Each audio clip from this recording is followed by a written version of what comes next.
ರಾಜಕೀಯದಲ್ಲಿ ಯಾರೂ ಶಾಶ್ವತ ಶತ್ರುಗಳು ಅಲ್ಲ, ಮಿತ್ರರೂ ಅಲ್ಲ ಎಂಬ ಮಾತಿಗೆ ಭದ್ರಾವತಿಯಲ್ಲಿ ನಡೆದ ಕಾರ್ಯಕ್ರಮವೊಂದು ಸಾಕ್ಷಿಯಾಯಿತು.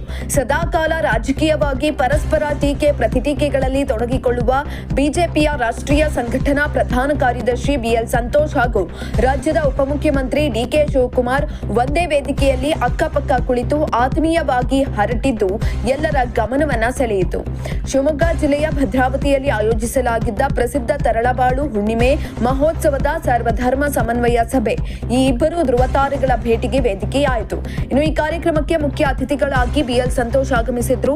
ಇದೇ ಸಂದರ್ಭದಲ್ಲಿ ಉಪಮುಖ್ಯಮಂತ್ರಿ ಡಿಕೆ ಶಿವಕುಮಾರ್ ಕೂಡ ಕಾರ್ಯಕ್ರಮದಲ್ಲಿ ಪಾಲ್ಗೊಂಡ್ರು. ಇನ್ನು ವೇದಿಕೆಗೆ ಡಿಕೆ ಶಿವಕುಮಾರ್ ಅವರು ಆಗಮಿಸುತ್ತಿದ್ದಂತೆ ಬಿಎಲ್ ಸಂತೋಷ್ ಅವರು ಎದ್ದು ನಿಂತು ಅತ್ಯಂತ ಆತ್ಮೀಯವಾಗಿ ಬರಮಾಡಿಕೊಂಡ್ರು.